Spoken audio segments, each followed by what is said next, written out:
OuterOrange.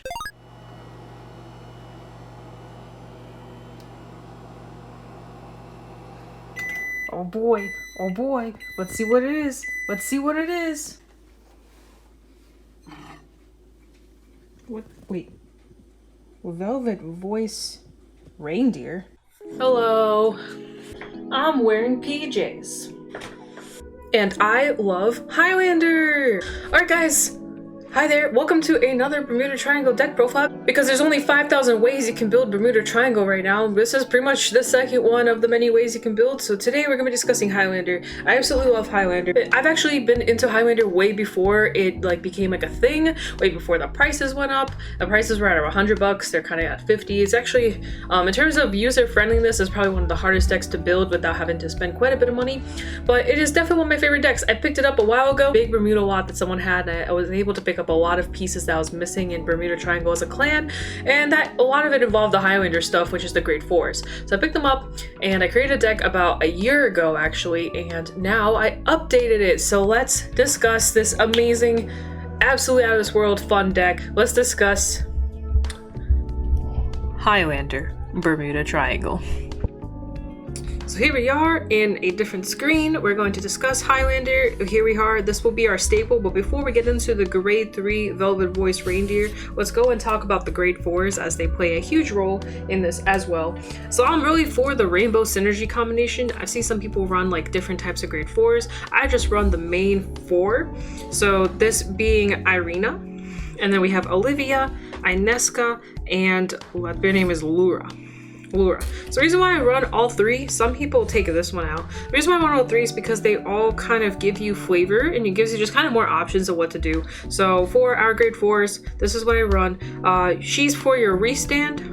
She is for also a different kind of restand. This is to get more, Ineska is for getting more protects, excels, force, whatever you need, like an extra gift.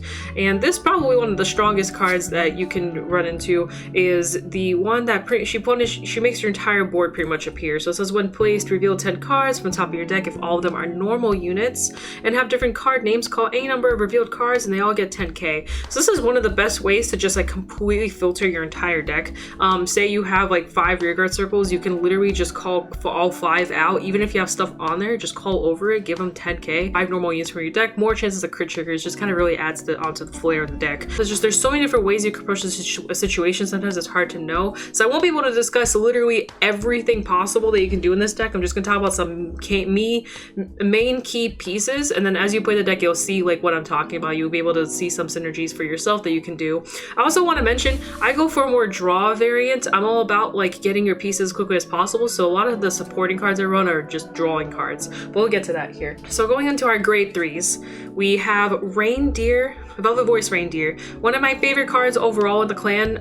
Just in general, I really like Reindeer as a card, as an existence card. I really wish there was more ways to use her in stuff like Premium. Unfortunately, she's kind of a dead archetype, as a lot of her stuff relies on hitting grade 3s or hitting triggers, and it's just too lottery based, and there's just almost no chance that you'll actually have a really solid game plan. But in here, she is a Highlander card. Well, she has 2 skills. One of it is when she's revealed, and no matter if she's revealed from the deck, she is considered a trigger unit, which means she's no longer a normal unit, so she doesn't count for the whole you have to have normal units. She's just not part of that loop. So you're able to run 4 copies of her without thinking oh no, I'm running 4 copies, what's gonna happen? It adds more consistency to the deck, makes it way more fun. Her second skill is at the end of the battle she attacked. Discard 2 cards from hand, reveal the top 10, and if all are normal units and have different card names, ride up to one of them that's not herself, and they get a -1 drive, and at the end of battle, put that card onto the bottom of the deck and ride a grade 3 as rest, and that's pretty much it. From your soul as rest. So you pretty much just get an extra force marker. It's just pretty bonkers. Probably one of the main things about this, you can get your grade 4s. You can get your grade 4s out this way, so if you can top 10, and if any of these just, spark your interest, you can do that. You can get your grade 3s, you can, if you really, really want to, you can ride a grade 2. I definitely don't recommend doing that. But there's just so many different varieties, and every single time you're gonna see different types of cards, so you have different types of games, you'll have different game plans as you ride into all your different units and do different things. This is kind of your main thing to get you through. It's also a really easy way to get you to your grade 4 turn, and then just get you back to grade 3. which is probably one of the best things because usually in grade 4 type of decks, at least in like Crystal Pop Eve type of concepts, once you ride your grade 4, you're stuck on it. So you can't ride anymore. At that point, you just have to use what you have, which can be kind of bummer. But in this case, you actually drop the grade 4, put it back into the deck, and you get to re-ride and get another force marker. Going on to our next grade 3s, this is all gonna be one-ofs, but I run one copy of Graceful Prayer Ami. She gets extra power, I believe it's 15 if you have 5 or more rear guards. She's really good. Yeah, she's really good when she's on an Excel marker. Probably the best place to have her is where I've been using her, even in the old variant of the deck before Reindeer. I still keep her in here because I just think she's just really fun to utilize when you go Ineska. And when you go Ineska, this is really nice to just pop off. Next we have one Anj. Anj is just, you know, counter blast. You bounce stuff back and you get extra power, and you can call something from your deck to the board. It gives you ways to push that 4th attack, and then also you get your entire hand back, which is good because in Highlander reusing your one-ofs is awesome. Lupina is another, when it attacks counter blast, you can restand units with force markers. So of course with Reindeer generating force markers is actually, when you use this with Reindeer skill, it makes it so when you ride on top you get another force marker since you are, you know, riding, which is awesome because then you can now restand your columns, like your side columns, and you can add more pressure, which just adds on more to the flair of just having huge pressure against your opponent and just having really high numbers. Next, I run Chocho for the same exact reason we run Lupino. After in the battle she attacked, you can restand herself, which is really nice. She does lose a drive, so if you restand, you're not going to be attacking with a drive at all, as Reindeer skill literally states you lose a drive, so you will lose another drive by doing this, but it's still another attack, and with force markers this adds up, you know, so you can just keep jumping, and you can stack herself because she restands herself, so you can just keep, if you get any type of crits or anything, you can put it on her to restand and go again. Really nice. Captivating Originality, Drillindi. This is just, she's a when placed Vanguard skill. Reveal 7 cards to top of your deck, call 2. Really great card to just like add stuff to the board without using your hand. Probably one of the nicest cards to use, or I actually had to use this on a Reindeer turn where I just rolled this on top because it's the only grade 3 there. And it actually worked out pretty well because I was able to call units from my board to my board. I didn't have to use my hand, and it just added more fun and things to do to the deck. And one of the best things, synergies you can have is having the Pearl Sisters, the grade 1 and the grade 2. Calling those out is like the nut status of like perfection. Like seeing Pearl Sisters on the board is just a really good Highlander game. Going on to our grade 2, speaking of Pearl Sisters, here's the first one. She gives 20k in a crit to her other part, her sister part, to her sister, which is the grade 1, and the grade 1 gives 18k in a crit to her as long as they are on both on the board. So only works if they're both there. You can only have one copy of this card, so it's literally meant for Highlander. So here we have Super Hit Melody Patchery.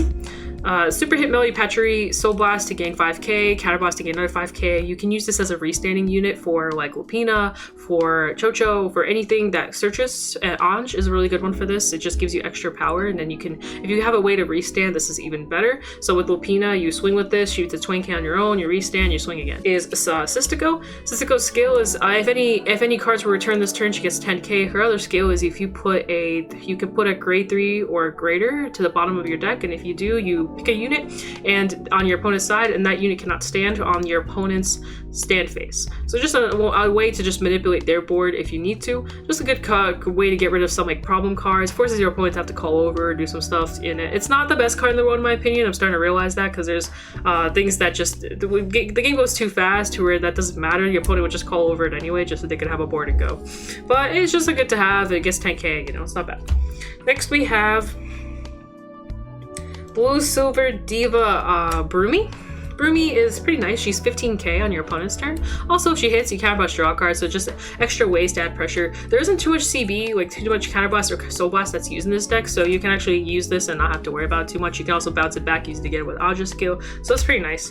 Well, next we have Fleeting Mormia Actina. I'm completely butchered that, but she gets 5k for every grade on your Vanguard, and then at the beginning of your ride phase she does retire.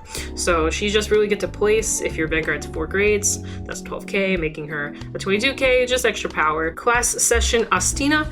Astina is just another way to gain more power. She gets 5k when she attacks Van, as long as all the units on your board have different card names. Just more ways to add pressure. I also have a From Colorful Pastoral Serena. This is for draw, so you pretty much, if you have 4 OS, if this hits, you draw. Just just more ways to add pressure to your opponent and getting these hand sides if you need it. I also run from Colorful Pastoral Sonata. She gives you 5k for which attacks Vanish, just extra power and columns. Concealed Bitter Inez. Inez is a counterblast soul blast to give 5k and draw, so this is just more draw. We also run one Lieselot since, you know, Lieselot's really strong. You can call the top card of your deck, create a column, keep going. If you need soul, you can also put stuff into soul. You don't really need to do soul. It's more for columns, so you put out stuff out for the columns.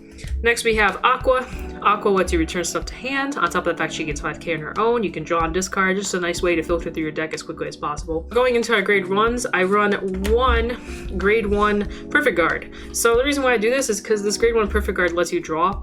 I think draw is super important in this deck. The more you draw, the better you are, because you're going to get to all of the stuff that you need quickly. You can build a board and go and kill. The quicker you can kill your opponent, the better, but you need draw and you need a way to get to your pieces to do that. Since we are running Highlander, it's kind of inconsistent, so you want to get to everything you need as quickly as possible, especially your Reindeers. So I run this instead. Also gives me access to more crits. So we run the other Pearl Sister. This is the one that gives 18k to the grade 2 version and gains a crit. You can only have one in deck. We also run Retka. Retka lets you retire herself to look at top 2, drop one to your drop zone, pick the other one into your hand. Just another way to cycle through your deck really fast. If you're holding a grade 4 you don't want, you can drop it, pick up something better. Nice way to just kind of cycle through really fast. Offensive Luxurious Taria. Taria is another way to draw. It says when the attack it boosted hits, you retire this unit, look at top card of your deck, put it top or bottom, and draw a card. So it's a nice way to add crits if you need to add crits. Or a nice way if you just need shield or if you need a special unit, you pretty much can do that by putting it on the top or you put on the bottom, and chance for like an even better card to pop into your hand. A Rainy Tier Steza behind a Vanguard. This is a really good draw. Behind a Vanguard, which you boost, you retire or draw, and then you can also put a grade 3 or higher or greater. Oh, it says grade 3 specifically. You can put a grade 3 from your drop zone to the bottom of your deck to draw another card. So this pluses you 2. Next, probably one of the best cards in the deck in terms of like common cards that aren't the grade 3s. This is Poppy Empathy Betty. It says when placed, look at the top 7 cards of your deck, take a card from your hand, put it to the bottom, and then take a card from top 7, put it into your hand. Really good recycling. If you can somehow bounce this back and do it again, your life is solid, because you're going to be really going through some solid stuff, getting to your pieces faster, and again utilizing the board to your best potential. Fluffy Wander Presness. This is you get 5k every time you shuffle. You shuffle a lot in this deck as you're constantly looking at top 10, top 7, top whatever to get to your stuff. So this is a really good card to utilize to get extra 5k. If she's behind Vanguard, she just keeps getting 5k. She just keeps stacking. It's really solid. Sugary Lording Reverer. She gets 10k if your opponent guards twice, pretty much. If they put 2 cards on the guard circle, this gets 10k. This is really good for late game if this is one of your last swings. Like, meaning if you're starting a multi-attack and this is one of the last swings, chances are this will just give this, whatever that last unit is, really strong power. You can also put it behind Vanguard, since our Vanguards restand quite a lot, or we're putting new units on top of Vanguard. Makes the Vanguard column a lot more pressurable. Just adds more pressure overall. I really like this card. I play this card in my normal decks as well, because I just think this is a really fun card to play around with. Run one of her. Lastly, we have Special Message Kurora. She, again, is just more filtering, a really good ride target. You place her, draw a card, discard a card. Again, more for the filtering. I know there's a lot of filtering in this deck, and the reason being is because like there are certain, like, as you get more pieces, you start seeing kind of what your game plan is. It takes you a second because you gotta kind of go through your cards to find it. But once you find a game plan, once you find a grade 4 you want to focus on, or grade 3 you want to focus on, you gotta start putting cards down that kind of work with it best. So that's why you're recycling and going through really fast to get through what the pieces you need to activate, so that way you can have a solid board. And that's why we do a lot of that stuff. That's my triggers. Since we have the 1 Sentinel in our deck, I run 3 of the PG Sentinels, and then the rest are heals and crits pretty much. So we have our 4 heals, very solid stuff, and then we have our 9 crits, since we are running 1 less of the PGs, which I think is a really good way to approach the deck, as you want to kill your opponent before they kill you, right? So you want to make sure you can crit them as much as possible. Of course, lastly, you want a starter. I just got my SP. This is my little SP. I know my camera sucks, so you can actually see the thing. I just got my SP starter. It was literally $3 a week ago. It went up now. I think it's at 6, so pretty much double now. And then on top of that, we also have my new quick shield. As this is my first time ever getting a clan quick shield, and it was literally $3.50 for this.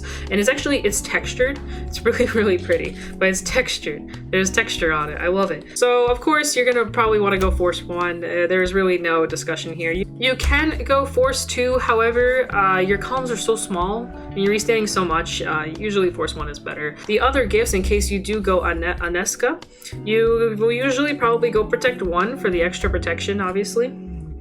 And you'll probably go Excel 2 if you had to choose between the two. For Excel 2 will just really add on. You can get that one grade 3 out that gets you that she gets 50k on her own. So Excel 2 will be perfectly fine in this case. Usually whatever you're going to put on here is either going to be your first attack, which is going to be your smallest attack, or it's going to be your last attack, which is going to be the highest attack. But that's going to be up to you depending on how you play it out.